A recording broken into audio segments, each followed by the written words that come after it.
Hello guys and welcome to another episode of Outside of Life. I'm Eva and in today's episode we will talk with Andy Estrada about his artistic journey and how he got to where he is now in his artistic career. And this interview will be split into two parts again. This is the first part, and in the second part we will talk about art styles and how to develop your own art style. And before we get to this part of the interview, I would like to thank Astropad for sponsoring this episode, because with Astropad you can use your iPad Pro as a wireless graphics tablet for your Mac, which is super awesome because if I use Photoshop on my iPad Pro, I can use as many layers as I want, and I can also use Photoshop brushes which I already created before, and I can do these color and light studies if I'm sitting on the sofa in front of the TV, so maybe I can do like film movie studies later in the evening. And if you want to try it out yourself too, you can get the 10% discount for the studio licenses. So you can just go to artsideoflife.com/astropad and get the 10% discount. And now let's just get to the interview.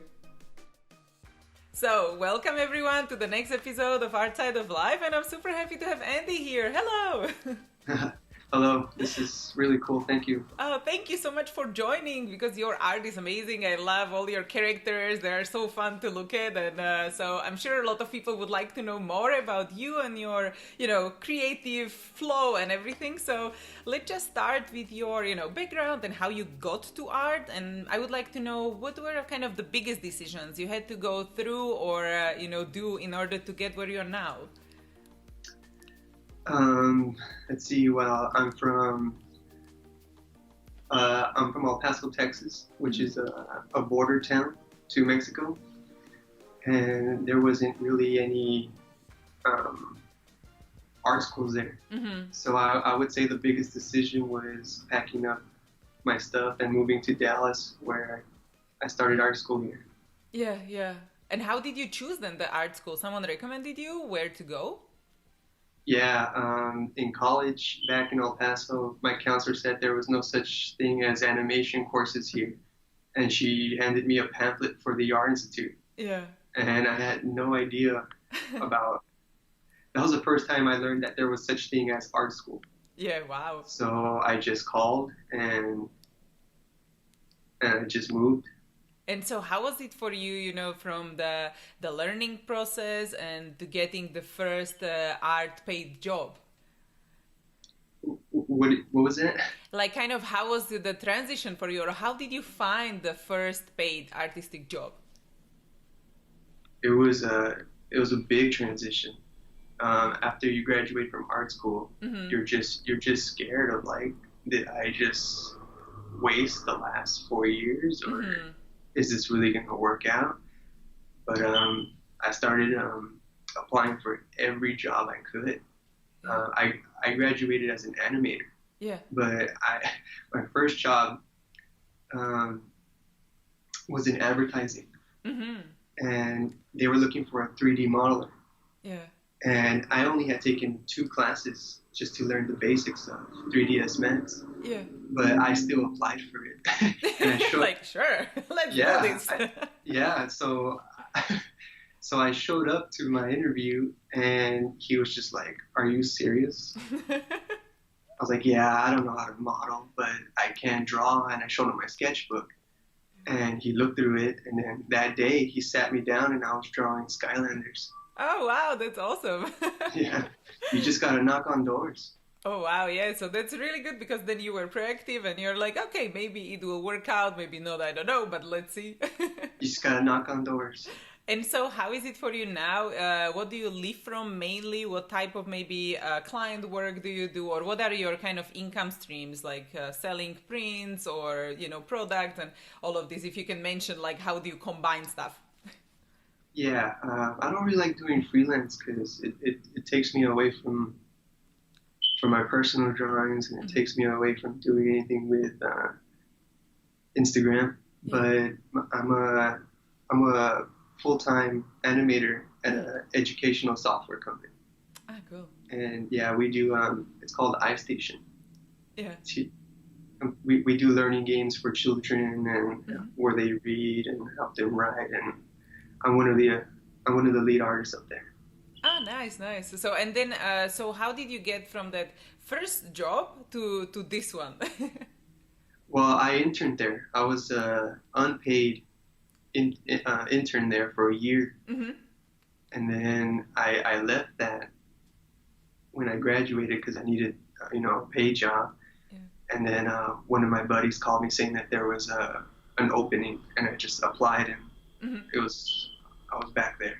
Ah, really cool. Yeah, yeah. So, but it's not the same company, or I didn't get that.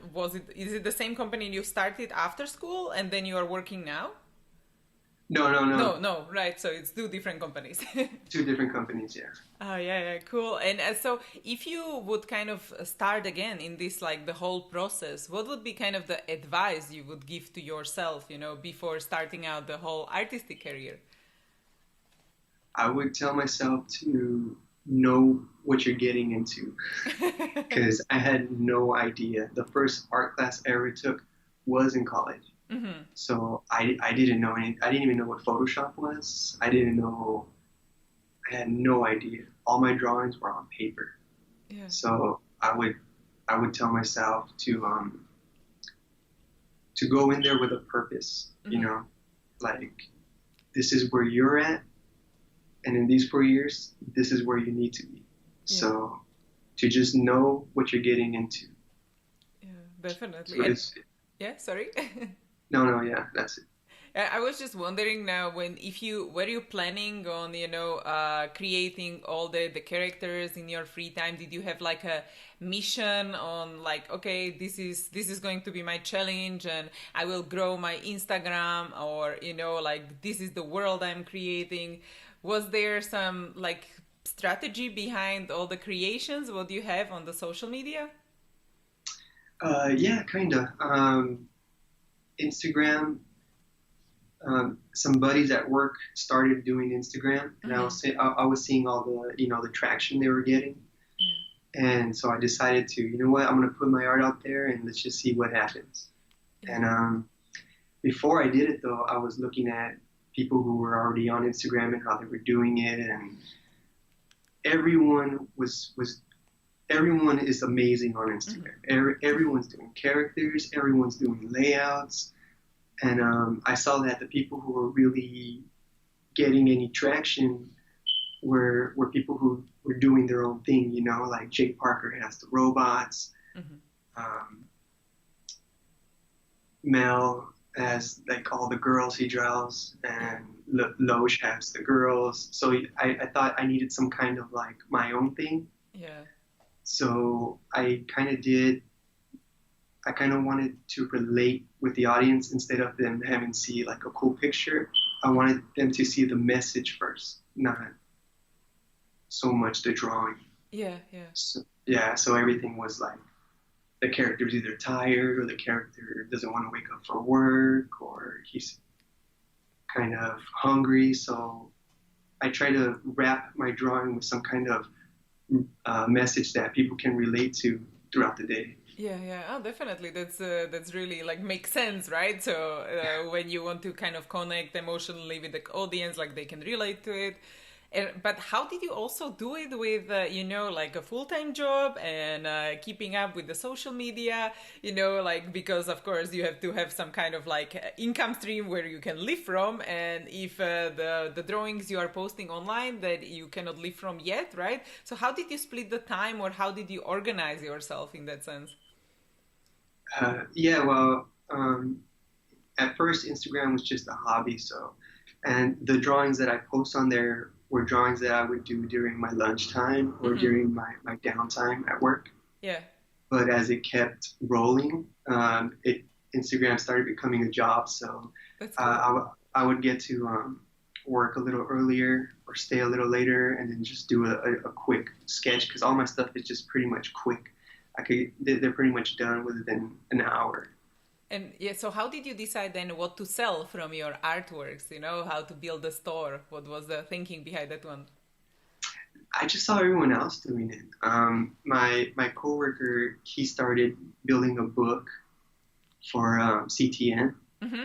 and I just copied him. So I was like, oh, you're gonna make a book? I'll make one too. So I just kind of put together simple sketches that I did on Instagram, and I didn't really I didn't really sell it. I still have all of them, really. Yeah, the originals, right? Yeah.